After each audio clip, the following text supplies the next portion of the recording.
En el principio no había nada,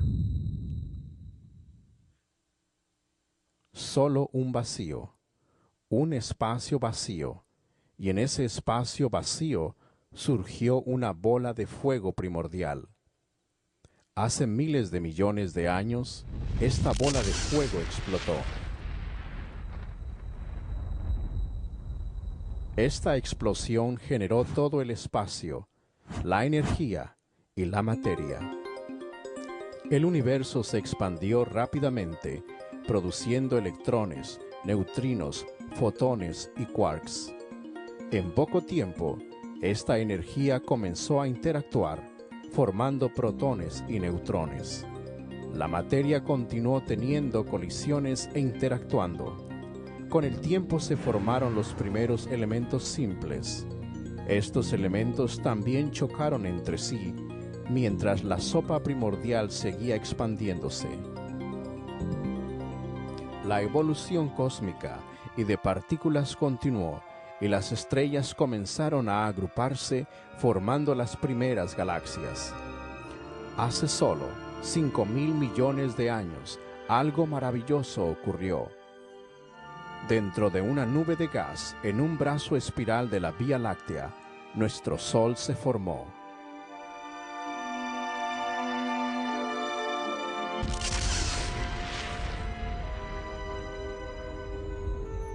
Esta nueva estrella dio luz a los planetas, lunas y asteroides. Uno de estos planetas, conocido como la Tierra, desarrolló una atmósfera. El medio ambiente de la Tierra se cree estaba lleno de erupciones volcánicas, relámpagos, un clima turbulento, átomos mezclados y la energía necesaria para crear las primeras células vivas simples. Luego, a través de millones de años de mutaciones y de selección natural, aparecieron las algas, medusas y platelmintos. A medida que la evolución continuó, los peces aparecieron en los mares en el planeta Tierra. Algunos de estos peces evolucionaron convirtiéndose en anfibios y a través de selección natural se formaron en reptiles. Una parte de estos reptiles evolucionó en una variedad de criaturas, incluyendo a los mamíferos. Algunos de estos mamíferos se convirtieron en primates. De estos, un grupo aislado evolucionó, llegando a ser los primeros ancestros del ser humano. Hace apenas 600.000 años, esta es nuestra increíble herencia evolutiva. La evolución continúa hoy. Conforme evolucionamos a nuestro destino aún más alto en el universo.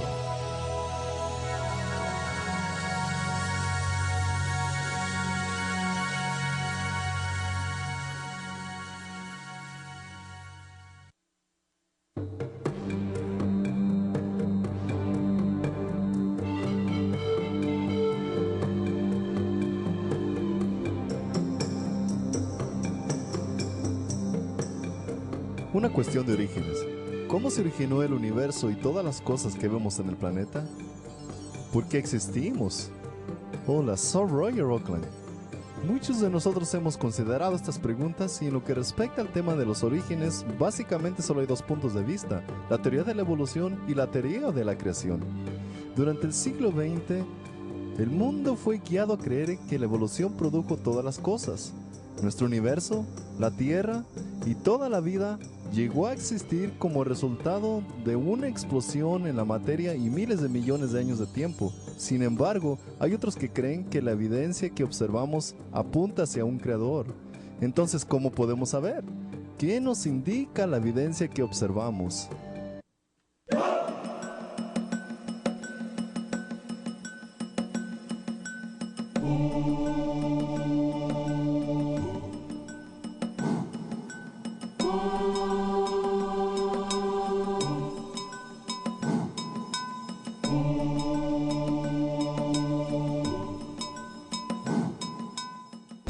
Tanto los científicos evolucionistas y creacionistas han observado y están de acuerdo que hay gran variedad de cada especie, Darwin notó esta variedad y adaptabilidad entre los pinzones. Él notó que los picos de los pinzones variaban un tamaño y forma y que las características de los picos afectaban la supervivencia de los pinzones. Hoy día, notamos una gran variedad de perros. Se cree que todas las 450 razas de perros hoy tienen un ancestro común. La mayoría de los científicos creen que este ancestro era similar al lobo de nuestro tiempo. Los científicos son testigos de la selección natural o supervivencia del más fuerte. Los evolucionistas y creacionistas coinciden en que los animales más fuertes, más sanos o que se adaptan mejor a su ambiente, tienen mayor probabilidad de sobrevivir y continuar reproduciéndose. Los animales débiles que no se pueden adaptar tienen menos probabilidad de sobrevivir. También observamos que ocurren mutaciones en los genes. El ADN en los organismos vivos contiene toda la información genética de la vida. A veces se introduce un error en este código genético. A esto se le conoce como mutación. Las mutaciones causan enfermedades y pueden ser inducidas por radiación, agentes químicos o errores de duplicación. Las mutaciones realmente ocurren, hacen toda clase de cambios en los genes, defectos de nacimiento, enfermedades, organismos enfermos, son muy buenas para explicar el origen de la enfermedad, muerte y desastre, pero no sirven para nada cuando se trata de explicar el origen de algo nuevo, algún rasgo nuevo que nunca existió. Todas las mutaciones que conocemos son solo cambios en los genes ya existentes. Darwin observó muchas cosas en la naturaleza. Él fue un buen naturalista, un buen observador de información. Lo que él observó fueron varias plantas y animales cambiando, de alguna manera a través de la adaptación, a través de la variación. Él los observó cambiar. Jamás vemos un tipo básico de algo cambiando a otra cosa. Nunca se ha observado esto en la ciencia o en la genética. Simplemente nunca se ha observado. Lo que vemos es variedad. La variedad ocurre, la adaptación ocurre, la evolución no ocurre. Mutaciones, selección natural, adaptación. Estas son unas de las observaciones en las que ambos evolucionistas y creacionistas están de acuerdo. Pero a pesar de los acuerdos, hay diferencias sustanciales, por lo que el debate continúa.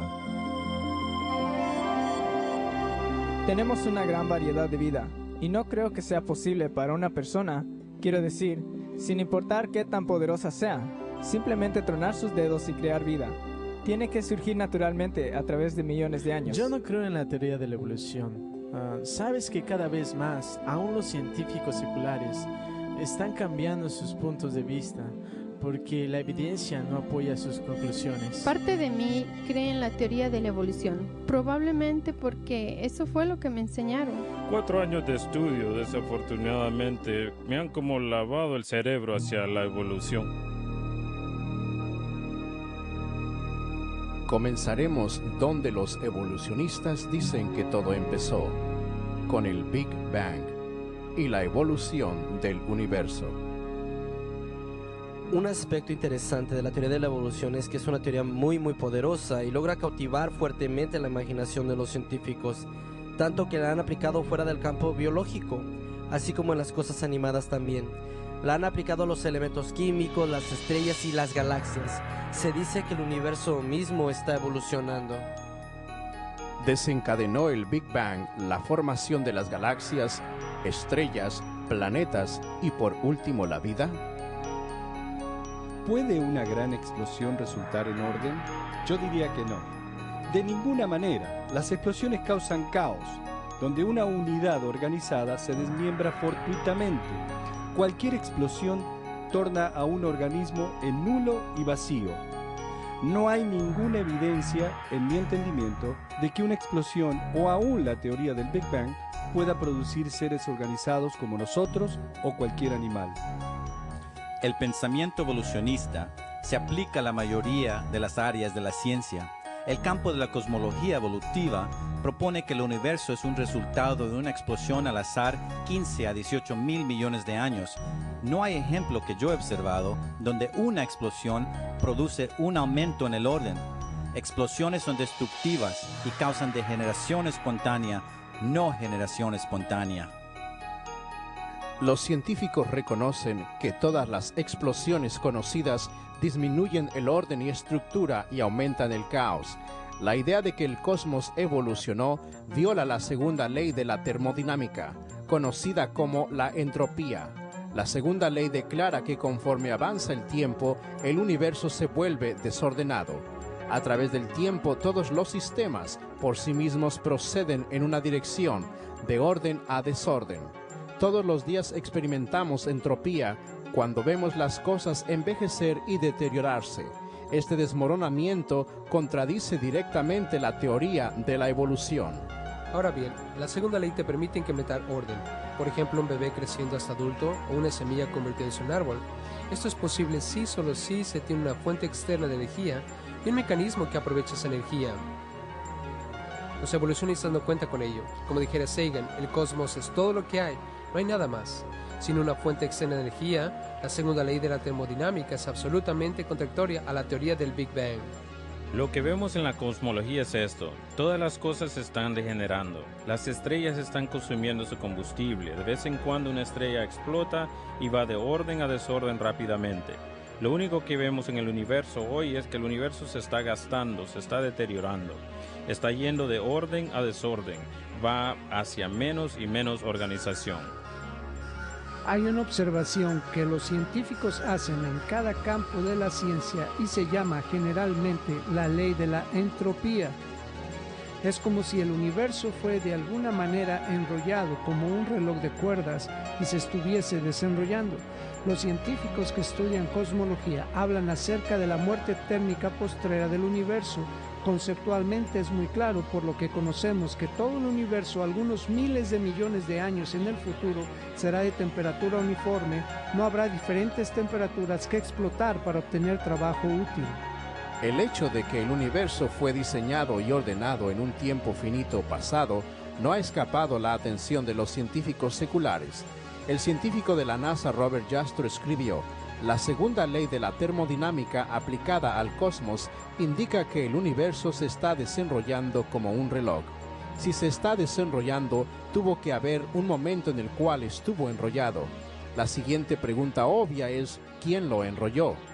Gordon Van Wylen consideró esta pregunta ampliamente en su libro Termodinámica, cuando escribió: el autor ha encontrado que la segunda ley tiende a incrementar su convicción de que hay un creador que tiene la respuesta para el destino futuro del hombre y del universo. Nosotros solo vemos destrucción, nunca innovación, y esto, pienso, es lo que el modelo de la creación ha estado proponiendo todo este tiempo, que en el principio las cosas eran buenas, eran perfectas, tal como Dios quería, pero entonces el pecado entró en el universo y la maldición de Dios sobre toda la creación a causa del pecado.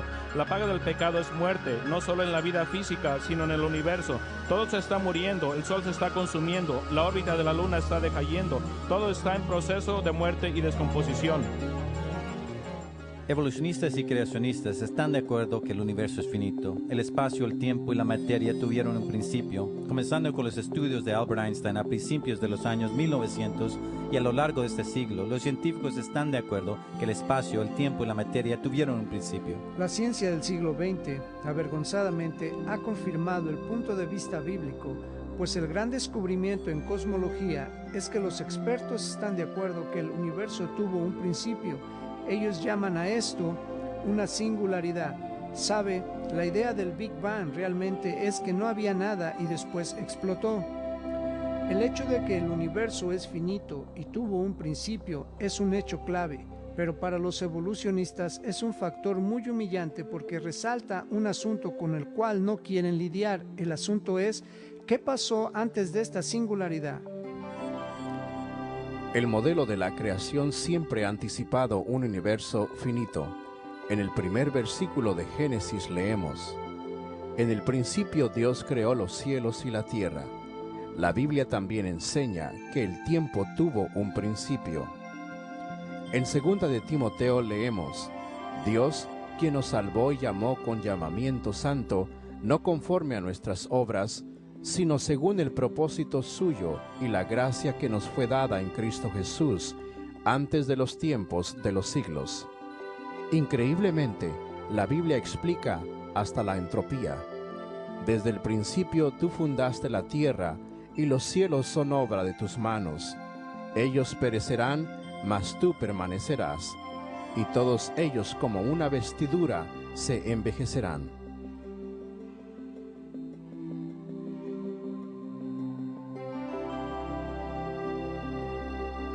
Si el universo no se originó de una explosión, la única otra opción es que fue creado. Una opción que muchos científicos no están dispuestos a considerar. Casi todos los científicos tratan de encontrar una explicación mecánica de cómo las estrellas, las galaxias y los sistemas planetarios llegaron a existir solo por medios mecánicos, sin la intervención de un creador. Yo creo que están totalmente equivocados. Si observamos al sistema planetario, han habido varias explicaciones tratando de mostrar cómo el sistema planetario llegó a existir sin ninguna intervención de Dios, y cada una de ellas ha fallado miserablemente. Muchas observaciones contradicen las teorías presentes de cómo el sistema solar evolucionó. La teoría más popular sostiene que el sistema solar se formó de una nube interestelar de gas y polvo girando en remolino. Si el Sol, los planetas y las lunas evolucionaron del mismo material, deberían tener muchas similitudes. Sin embargo, cada planeta es único, ya que el 98% del Sol es hidrógeno o helio. La Tierra, Marte, Venus y Mercurio deberían tener composiciones similares. En cambio, muchos menos del 1% de estos planetas es hidrógeno o helio. Si el sistema solar evolucionó, todos los planetas deberían girar en la misma dirección. Sin embargo, Plutón y Venus giran al revés, mientras que Urano está inclinado de lado y gira como una llanta. Todas las lunas en nuestro sistema solar deberían orbitar sus planetas en el mismo sentido. Por lo menos 6 de ellas tienen órbitas en sentido opuesto. Aún más, Neptuno, Saturno y Júpiter tienen lunas orbitando en ambas direcciones. Formar un planeta a través de muchas colisiones pequeñas produciría un planeta casi no giratorio, pues los impactos en parte se cancelarían a sí mismos. Sin embargo, todos los planetas giran, algunos mucho más que otros. Formar un planeta grande, distante y gaseoso como Júpiter y Saturno presenta un obstáculo insuperable para los evolucionistas, porque los gases se disipan rápidamente en el vacío del espacio exterior y aún estrellas similares al Sol no tienen suficiente hidrógeno o helio orbitando para formar ni siquiera un Júpiter. Los científicos no tienen respuesta al por qué 4 planetas tienen anillos o por qué cada planeta es tan singular. Las teorías del origen de las lunas también son inadecuadas. Los elementos de la luna son distintos a los de la Tierra, y su plano orbital y órbita circular ofrecen una fuerte evidencia de que la luna fue creada en su órbita presente. No hay evidencia que el sistema planetario solamente haya surgido por medios mecánicos. Sin embargo, a medida que los científicos empezaron a observar el increíble universo en que habitaban, comenzaron a darse cuenta de que había ciertos factores que estaban simplemente muy bien afinados para la existencia del hombre, de las moléculas y de la vida orgánica.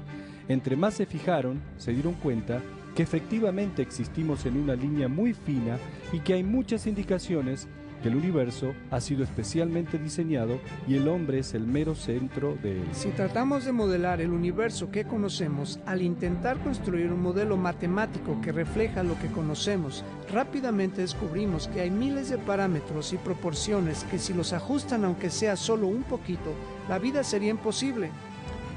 Descubrimos rápidamente que si la Tierra estuviera un poquito más cerca o un poquito más lejos del Sol, sería demasiado caliente o demasiado fría.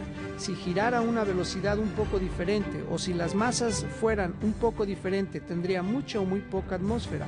Al tratar de modelar esto, rápidamente descubrimos que todos los parámetros se reflejan en un balance increíblemente delicado, como si todo lo que conocemos fue hábilmente diseñado y balanceado para el hombre. La Tierra está a una distancia específica del Sol y han calculado que si tan solo estuviese 5% más cerca, el agua de los océanos serviría. Si tan solo estuviese 1% más lejos, entonces los océanos se congelarían. Esto da una idea de qué tan fina es la línea en la que caminamos. La gravedad en la superficie de la Tierra es exactamente lo que debe ser. Más gravedad y tendríamos demasiada presión atmosférica, menos y no tendríamos atmósfera. El espesor de la corteza es crucial, el periodo de rotación de la Tierra, la interacción gravitacional entre la Luna y la Tierra, curiosamente tiene que ser exacta. Todo esto contribuye a que la vida sea posible, lo cual colectivamente es un argumento aplastante a favor de un diseñador. Los científicos no quieren reconocer esto porque un diseñador implica responsabilidad. Para los científicos creacionistas, no es sorpresa que la Tierra haya sido finamente conformada para la existencia de la vida. La Biblia declaró este hecho hace miles de años. En Isaías leemos: porque así dijo Jehová, que creó los cielos, Él es Dios, el que formó la tierra, el que la hizo y la compuso. No la creó en vano, para que fuese habitada la creó. El físico y ganador del premio Nobel Arno Penzias declaró en 1992: la astronomía nos guía a un evento único, un universo que fue creado de la nada, con el muy delicado balance necesario para proveer exactamente las condiciones correctas requeridas para permitir la vida. Un universo que tiene un plan, podríamos decir supernatural como base. El astrónomo George Greenstein declaró en su libro El universo simbiótico: al considerar toda la evidencia, el pensamiento de que algún agente sobrenatural debe estar involucrado surge instantáneamente. ¿Será posible que de repente, sin haberlo intentado, hayamos tropezado con prueba científica de la existencia de un ser supremo? ¿Fue Dios el que intervino y así providencialmente creó el cosmos para nuestro beneficio? Entre más estudiamos el cosmos, más verdaderas suenan las palabras del salmista: los cielos cuentan la gloria de Dios, y el firmamento anuncia la obra de sus manos. Un día emite palabra a otro día, y una noche a otra noche declara sabiduría. No hay lenguaje ni palabras donde no es oída su voz. Para que yo crea que toda vida y nuestros planetas surgieron de una gran explosión, no lo creo. Yo creo que debe haber un poder superior. No creo que haya algún creador detrás del universo. No, yo creo que el universo comenzó con el Big Bang. Yo creo que la Tierra fue diseñada para la vida por todo lo que vemos a nuestro alrededor. Lo que necesitamos para vivir, lo que necesitamos para sobrevivir y ser felices está a nuestro alrededor. No necesitamos nada. Toda nuestra comida, nuestro aire, todo para ser felices y sobrevivir está aquí. Por lo tanto, alguien tuvo que originar todo esto. No pudo haber ocurrido por casualidad. La evidencia revela claramente que Dios ha creado el universo y el sistema solar, y específicamente diseñó la Tierra para la vida. Sin embargo, muchos prefieren confiar y creer en el Big Bang, en lugar de confiar y creer en el Dios de la Biblia. En la siguiente sección, examinaremos la posibilidad de que la vida surja espontáneamente de sustancias químicas.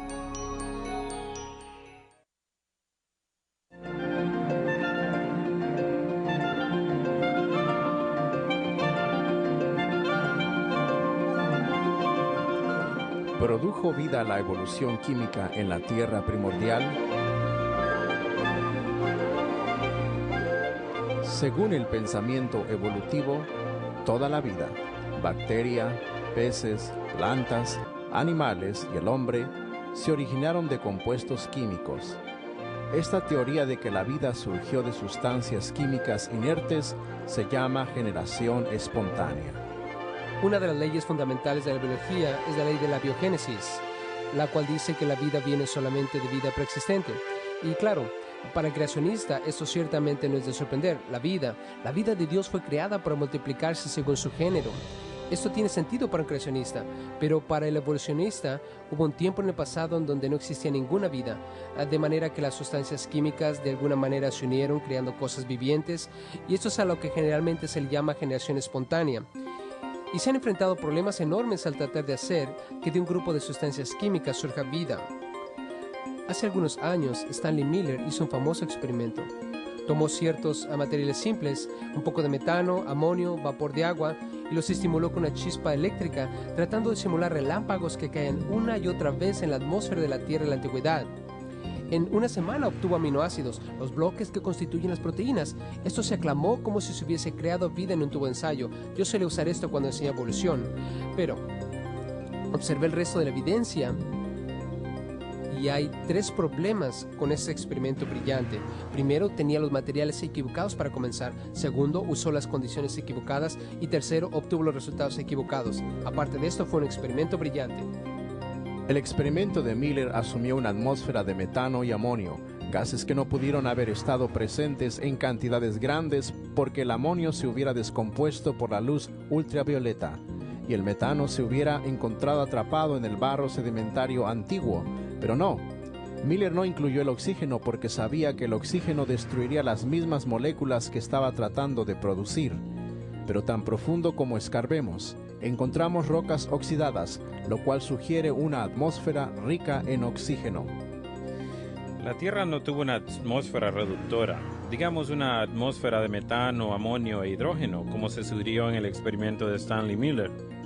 Nunca ha existido la atmósfera así. La geología es clara ahora.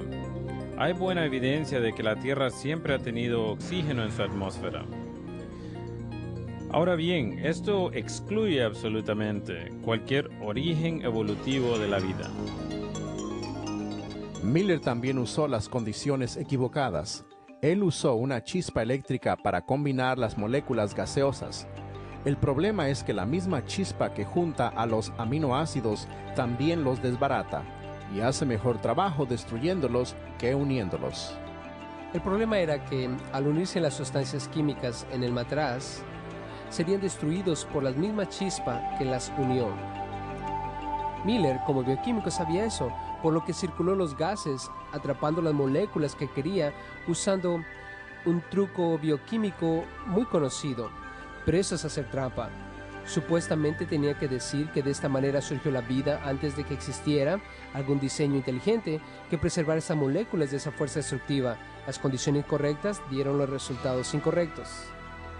El producto principal en el experimento de Miller fue brea, un estorbo fastidioso en las reacciones orgánicas. Se produjeron también trazas de algunos aminoácidos que conforman las proteínas en organismos vivos. El problema es que el experimento de Miller produjo tanto aminoácidos derechos como izquierdos. Solo los aminoácidos izquierdos conforman las proteínas de la vida y una sola molécula derecha impide su producción. Lo que Miller produjo en realidad fue una poción venenosa que destruiría cualquier esperanza para la evolución química de la vida. Quizás digan, si lo que acaba de decir es verdad, ¿qué hay de los evolucionistas que creen en esto? Lo interesante es que los evolucionistas salen de acuerdo conmigo. En una ocasión estaba en un debate en la Universidad Estatal de San Diego. Yo solo era parte de la audiencia. 2 amigos míos, Dr. Henry Morris y Dr. Duane Gish, estaban en el debate de parte de los creacionistas. Al final, alguien en la audiencia exclamó: "Damas y caballeros, tenemos el privilegio de tener esta noche entre la audiencia al Dr. Stanley Miller. Dr. Gish acaba de explicar el por qué el experimento de Miller no producirá vida de lo inanimado. Así que esta persona le preguntó a Dr. Miller, ¿quisiera responder a lo que el Dr. Gish dijo en cuanto a su experimento sobre la evolución química? El Dr. Miller dijo, no. Él no ha creído en eso por décadas. Él conoce todos esos mismos problemas. Yo diría esto, cualquier teoría sobre el origen de la vida en la Tierra o cualquier otro planeta en lo que a esto respecta es un cuento de hadas. Evolución enseña que la energía, en forma tal como relámpago o calor más materia, pueden ocasionalmente crear nueva vida. Sin embargo, toda nuestra industria alimenticia descansa en el hecho de que esto nunca puede suceder. Si examinamos un frasco de mantequilla de maní, contiene materia y está expuesta a luz y calor, pero nunca encontramos nueva vida adentro a menos que una vida externa la contamine. Si la teoría de la evolución fuese viable, entonces debería, ocasionalmente, al exponer esto a la energía, terminar con vida nueva. Cuando vamos a la tienda, si abrimos este frasco de mantequilla de maní, quizás no siempre pero algunas ocasiones debería encontrar nueva vida adentro de él.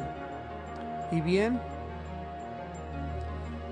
que cuando abrimos el frasco de mantequilla de maní, miramos adentro y no hay vida nueva.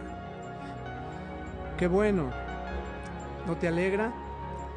Te da risa en estos momentos, pero nunca lo olvides, pues tú y yo conducimos colectivamente más de 1 billón de experimentos cada año, y lo hemos hecho esencialmente por 100 años, y nunca hemos encontrado nueva vida.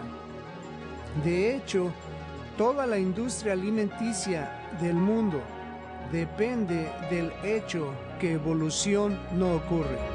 El caso de la evolución química se debilita cuando consideramos que se requieren largas cadenas de aminoácidos, todas exactamente en la posición correcta para formar las proteínas de la vida.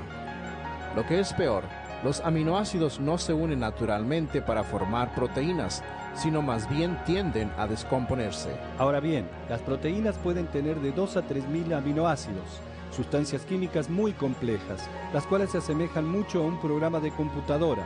Cada aminoácido tiene que estar exactamente en la posición correcta. Si uno de ellos está equivocado, toda la proteína es inservible, tal como un programa de computadora.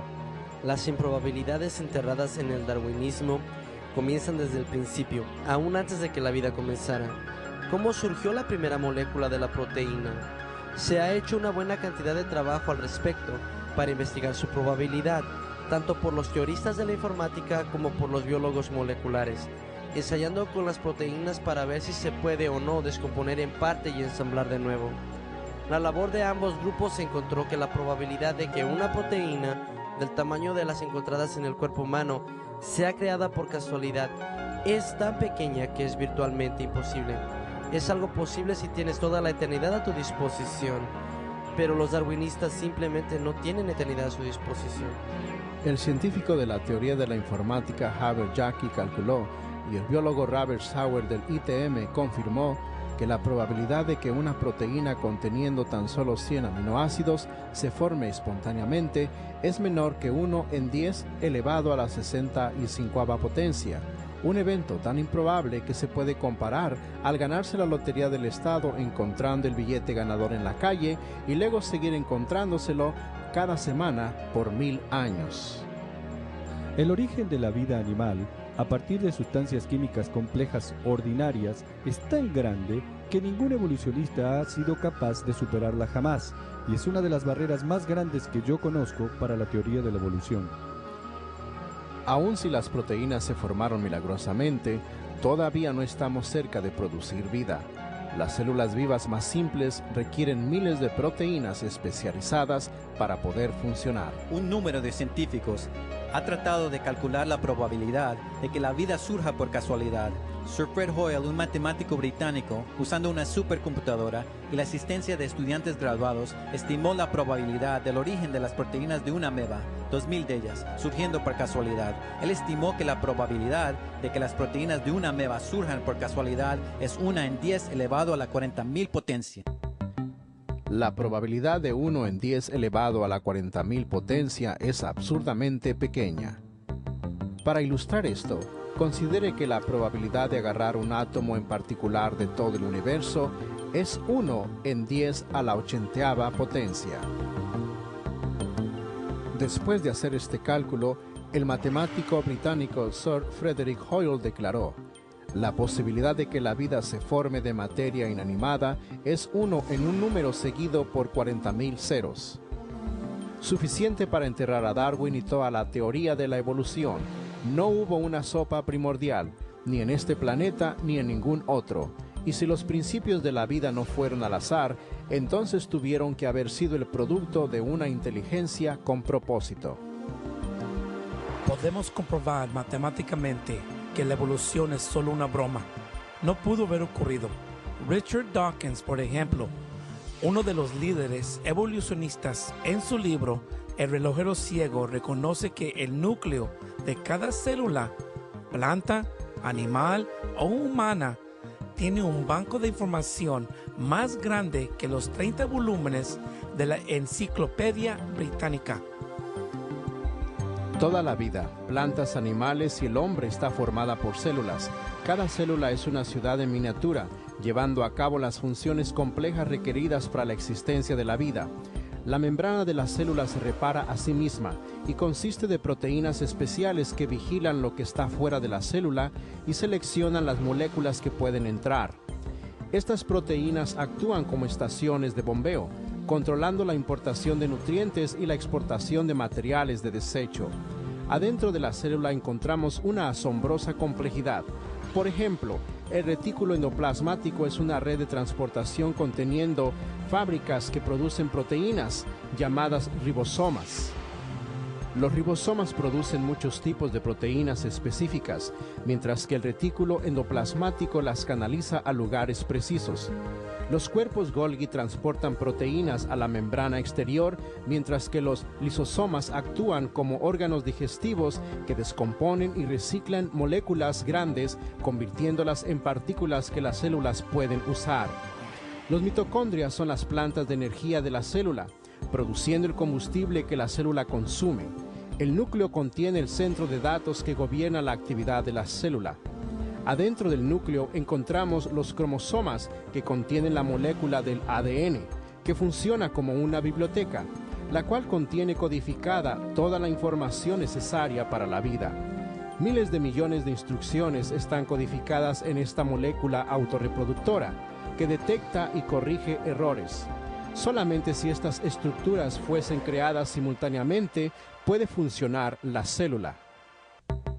Por ejemplo, para producir ADN, la célula requiere más de 75 diferentes tipos de proteínas. Sin embargo, estas proteínas solo se producen bajo la dirección del ADN. La única solución a este dilema es creación. La probabilidad de obtener ADN capaz de hacer proteína al rodar el dado molecular es equivalente a la probabilidad de obtener 13 en un par de dados. El potencial no existe. La probabilidad de esto es simplemente 0.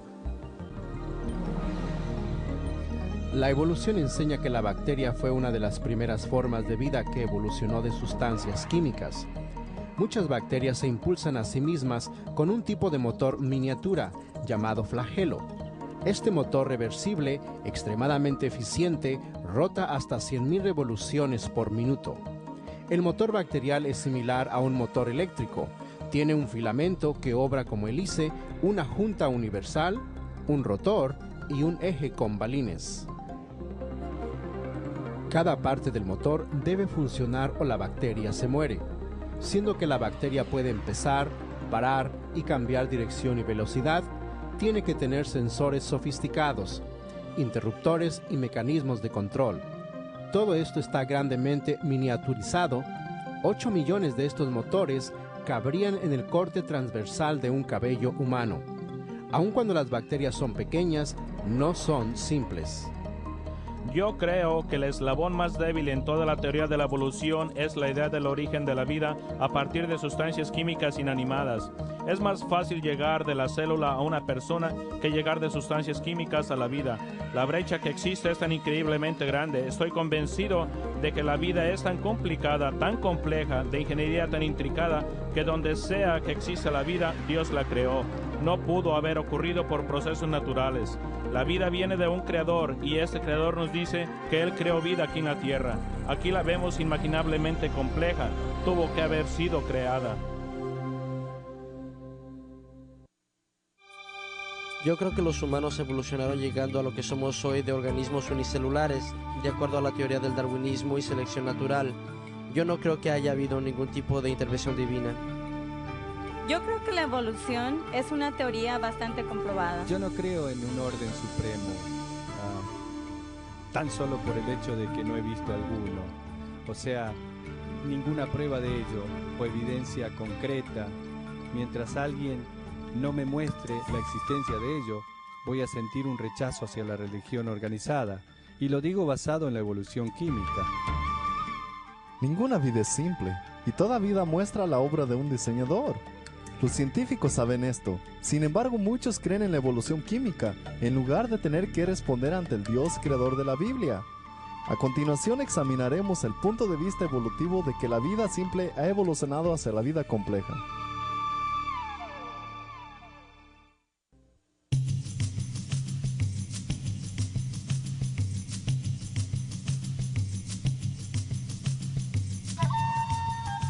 Asumiendo que la vida apareció milagrosamente en la Tierra, ¿será posible que la vida unicelular haya evolucionado hasta convertirse en todas las plantas y animales complejos que vemos hoy?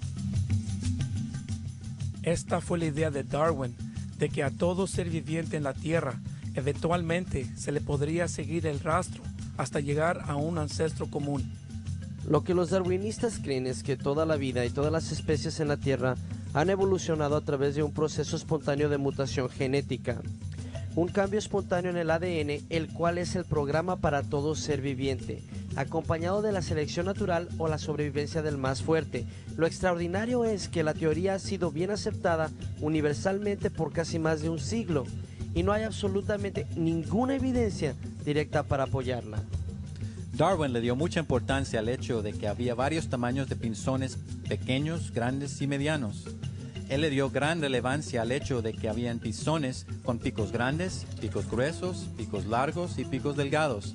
Darwin asumió que estos picos eran evidencia de la evolución. De hecho, estos picos fueron el resultado de la variabilidad genética ya existente en la población. Si tomas dos pinzones medianos con picos medianos y los cruzas, obtendrás algunos pinzones con picos pequeños y otros con picos grandes. A través del tiempo, a medida que estos pinzones se esparcen en los diferentes ambientes, ciertos tamaños de picos serán favorecidos por ciertos ambientes, por lo cual se volverán el tipo predominante. Pero el punto es que la capacidad de producir los picos pequeños, medianos y grandes ya estaba en la población paternal de los pinzones de las Islas Galápagos, y eran simplemente las diferencias ambientales las que les permitieron expresarse. No fue la creación de ninguna formación nueva y singular. El problema es que todos estos pinzones en realidad se entrecruzan, y esto en biología es la prueba para reconocer una especie. Dos criaturas que pueden procrear y producir prole viva y fértil se les considera que pertenecen a la misma especie, y todos los pinzones de las Islas Galápagos cumplen este criterio, y es por eso que no hay muchas especies. Si la evolución fuese verdadera, no tendríamos preocupación por la extinción de las especies, habría nuevas siendo creadas. No tenemos nuevas especies, tenemos deterioración, hay toda clase de especies que ya no existen. Charles Darwin teorizó que dado el tiempo suficiente, una clase de animal podía evolucionar en otra. Esta es la base para el árbol evolutivo de la vida enseñado en biología. Sin embargo, el mismo Darwin reconoció la falta de fósiles en transición en los estratos rocosos. Darwin escribió: ¿eslabones intermedios? La geología ciertamente no muestra tal cadena orgánica finamente graduada. Y esto quizás es la objeción más obvia y seria que puede ser usada en contra de la teoría. El problema clave con el darwinismo es el encontrar evidencia sólida. ¿En dónde se buscaría tal evidencia? Obviamente en las rocas. En el registro de las rocas, en el registro fósil. Fósiles han sido colectados por cientos de años, por siglos. Existen millones de fósiles en cada universidad y en cada museo del mundo, pero no hay especies intermedias. Al observar el estrato se encuentra un tipo de fósil. Al observar el estrato fósil superior se encuentra una clase diferente. Lo que no se encuentra es un cambio gradual. Una de las grandes evidencias a favor de la creación se encuentra en el registro fósil. Por ejemplo, en lo que se conoce como las rocas cámbricas, encontramos fósiles de gran variedad de invertebrados muy complejos. Almejas, caracoles, medusas, gusanos, branquiópodos, trilobitas y muchos otros invertebrados muy complejos. Pero en ningún lugar de la faz de la Tierra nadie ha encontrado ancestros fósiles de ninguno de estos invertebrados complejos. Ahora bien, este simple hecho arrasa con la teoría de la evolución. Los evolucionistas declaran que estos invertebrados evolucionaron convirtiéndose en vertebrados, tales como el pez. Sin embargo, en los últimos 150 años los científicos han desenterrado millones de fósiles invertebrados y vertebrados y no han encontrado ni una tan sola forma en transición. Cada clase mayor de pez del cual sepamos algo aparece completamente formado, sin rastro de predecesor alguno y ciertamente sin ningún rastro de formas transicionales que lo relacionen a unos con otros dentro de estas clases mayores de peces. Este hecho es conocido, los evolucionistas lo saben. El hecho de que no tenemos predecesores para los peces, los vertebrados, y no tenemos predecesores para los invertebrados, significa que no tuvimos ningunos predecesores y que la evolución es imposible. Un estudio del registro geológico confirma que cada uno de los grupos mayores de animales aparece repentina y totalmente formado. Por ejemplo, dentro del mundo de los insectos hay una gran variedad y complejidad. Sin embargo, los evolucionistas no ofrecen evidencia conclusiva de que ninguno de los insectos haya evolucionado a partir de un antepasado común. El mismo problema existe para toda la gran variedad de anfibios, reptiles y mamíferos. El árbol evolutivo de la vida no tiene tronco ni ramas. Por lo tanto, todos los intermedios implícitos son solo especulación ciega. A veces los darwinistas presentan ejemplos que ellos dicen ser transiciones. Por ejemplo, me supongo que el mejor ejemplo conocido es el Archaeopteryx, el cual aparenta ser mitad dinosaurio y mitad pájaro. El problema es que cuando observas a los dinosaurios de los cuales pudo haber evolucionado, lo que encuentras es que ninguno de esos dinosaurios tenía clavícula y todos los pájaros tienen una quilla ósea pectoral que sostiene los músculos que le permiten mover sus alas. Se ha dicho en el pasado que el Archaeopteryx no era más que un reptil emplumado. Bueno, nunca he visto todavía un reptil al cual solo le pones un montón de plumas y después de darle una patada en el trasero, vuele. No, el Archaeopteryx si voló, tenía alas, ciertamente no era un reptil emplumado. De hecho, tengo un artículo aquí conmigo publicado en marzo de 1996 en la revista de Paleontología de Vertebrados. El autor dice así: las características del cráneo propias de las aves demuestran que el Archaeopteryx es un pájaro y no un arqueosaurio emplumado separado de las familias de las aves. El eslabón perdido más importante de todos, claro está, es el eslabón perdido entre el ser humano y su antepasado con apariencia de simio. Ese es el eslabón que más nos interesa a todos. Lo hemos encontrado bueno. Si escucha a los darwinistas pensaría que hemos encontrado muchos de ellos. De hecho, la evidencia en realidad no existe. Todos los fósiles que se han encontrado hasta hoy han sido clasificados o reclasificados como humano o como simios. Y hasta la fecha el eslabón perdido sigue perdido. Por muchos años he estado investigando el llamado eslabón perdido entre el hombre y el simio, y he encontrado que cada uno de ellos simplemente no es para nada un eslabón. Tomemos, por ejemplo, Australopithecus, el esqueleto de Lucy. En realidad consiste únicamente del 40% del esqueleto de un simio no muy grande, y no hay evidencia de que los huesos encontrados de ese esqueleto haya alguna vez caminado erecto. Lo interesante de esto es que se presenta Lucy distintivamente con apariencia humana. Ella tiene una postura muy erecta, tiene manos y pies de apariencia humana. No estoy seguro de dónde los restauradores obtuvieron estos datos, pues se examina los artículos de Randall y Sussman que describen el tipo de especie a los que pertenece Lucy.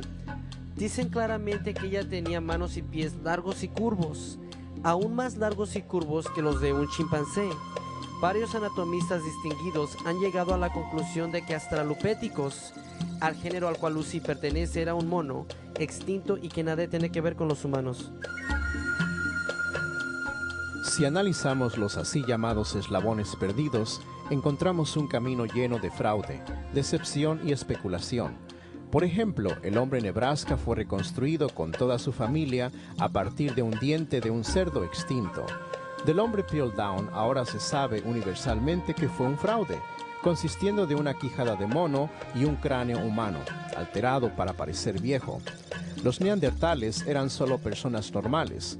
Algunos habían sufrido artritis, raquitismo o sífilis. Remapithecus, Gigantopithecus y Zyganthropus solo eran monos, mientras que el hombre Heidelberg y el Cro-Magnon eran completamente humanos.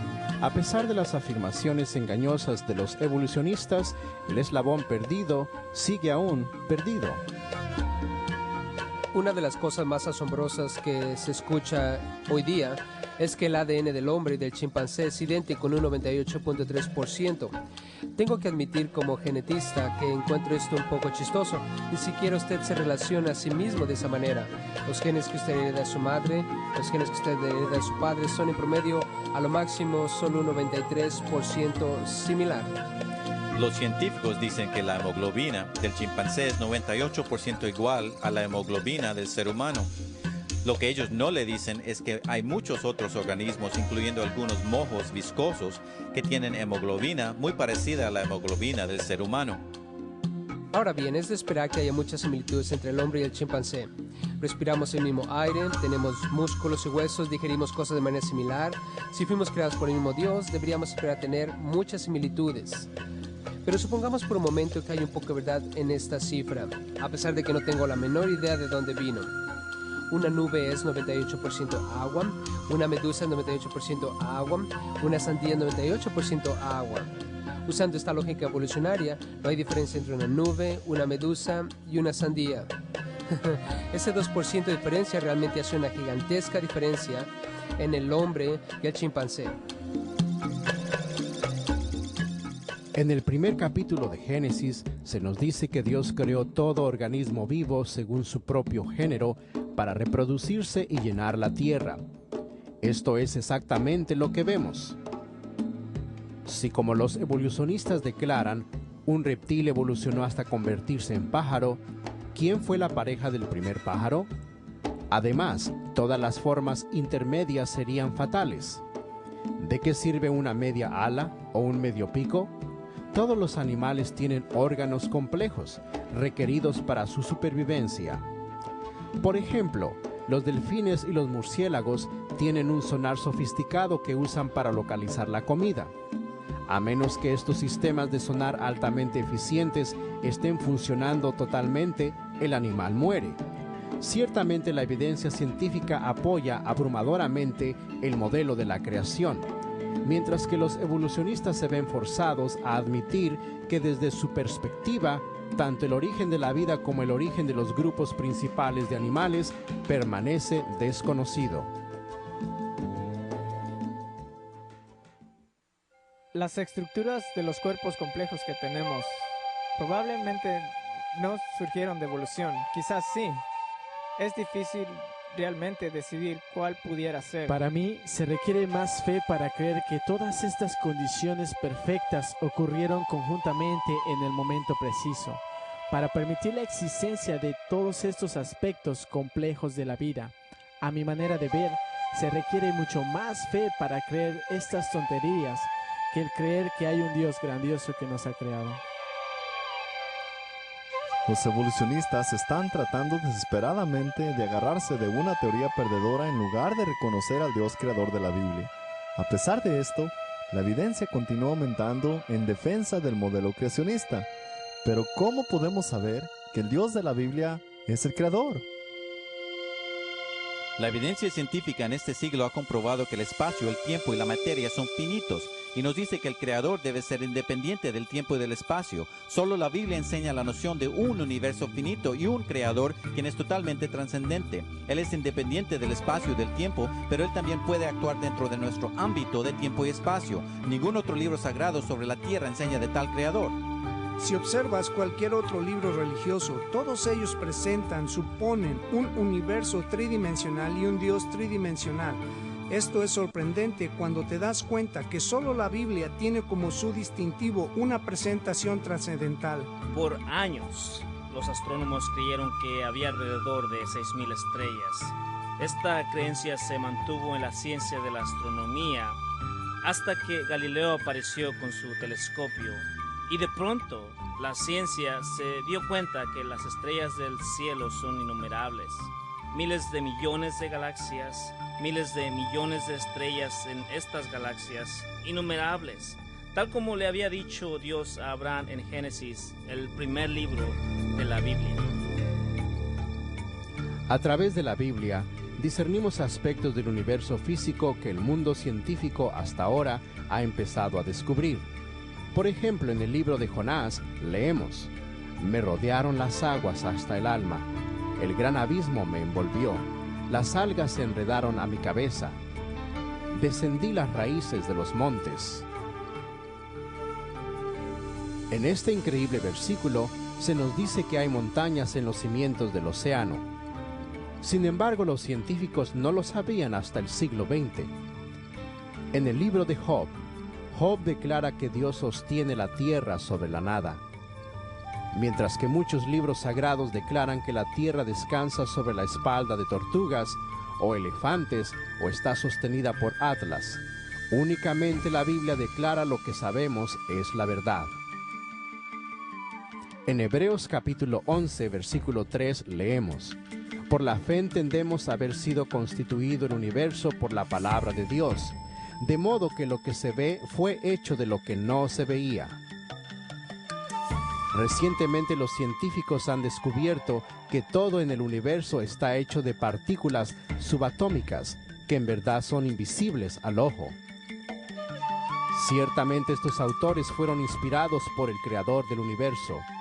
Muchos otros conocimientos científicos fueron revelados en la Biblia siglos antes de que fuesen descubiertos por el hombre.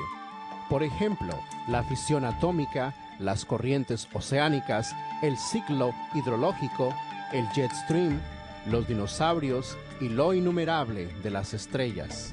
Nosotros sabemos que Colón hizo su viaje para descubrir a la India, pero se embarcó en América. Cuando él partió había un gran temor de que llegaría a la orilla de la tierra y caería precipitosamente a la nada. Sin embargo, si hubieran leído la Biblia, hubiesen sabido que Isaías habla acerca del círculo de la tierra y que la tierra es en realidad redonda. Yo desafío a quien sea que encuentren algún error científico en la Biblia. No lo hay. Lo que me fascina es que entre más conoces las Escrituras y más conoces la ciencia contemporánea, descubres que la Biblia lo había anticipado. Como cristianos, nosotros podemos creer en la creación y en las leyes de la ciencia a la misma vez. Y como científico, prefiero mucho más creer en la teoría que coincide con la evidencia que realmente vemos. Siempre, cada vez que estudiamos, cada vez que observamos de veras, vemos que la ciencia apoya la palabra de Dios.